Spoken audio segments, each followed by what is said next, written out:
বসতে কইবা না? মাফ করবেন, বসতে কওয়া উচিত, কিন্তু আমি বসতে কইতে পারতাছি না। মামি বাজারে গেছে, মামি আইলে বইতে কইতে পারি। কোনো দরকারে এসেছেন? বিয়ার সময় কথা দিছিলাম মাঝে মধ্যে তোমারে দেখতে যাব, তোমার খোঁজ খবর রাখবো, তাই আসলাম। মায়া, নাও এগুলো রাখো। ঠিক আছে, আবার আইসেন। এত তাড়াতাড়ি বিদায় করে দিবা? যাক, আমি আসলে এগুলোরই যোগ্য। দেখেন, মনে কষ্ট নিন না, আমার মাফ করে দিন। যদি কোনো বিশেষ দরকার না থাকে তাহলে চলে যান।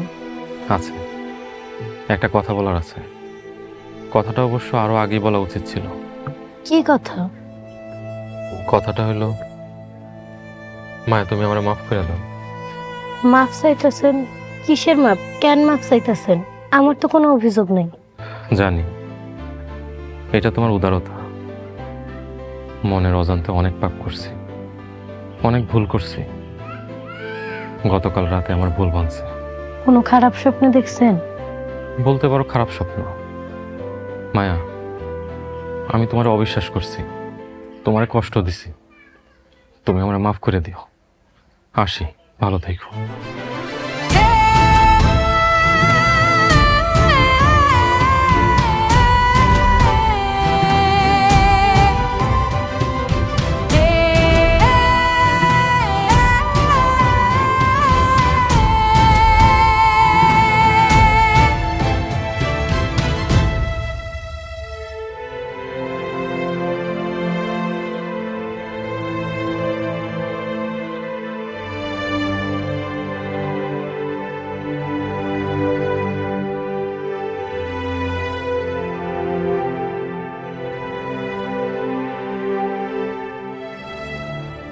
হে আল্লাহ, আমার নামাজ কবুল করো। আল্লাহ, আমার আব্বা আম্মারে তুমি মাফ করে দাও। আল্লাহ, আমার প্রথম স্বামী জামাল শিকদার অনেক পেরেশানিতে আছে।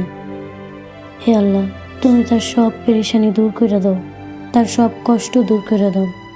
আল্লাহ, তার করুণ চোখের চাহনি আমারে কষ্ট দিছে। সে একজন ভালো মানুষ, সেই হিসেবে তারা মাফ করে দাও। আল্লাহ, আমার স্বামী বদরুল ইসলাম বিদেশে কষ্টের কাজ করে, তার কষ্ট আমার সহ্য হয় না। আল্লাহ, তুমি তার কষ্ট আহসান করে দাও। আমিন।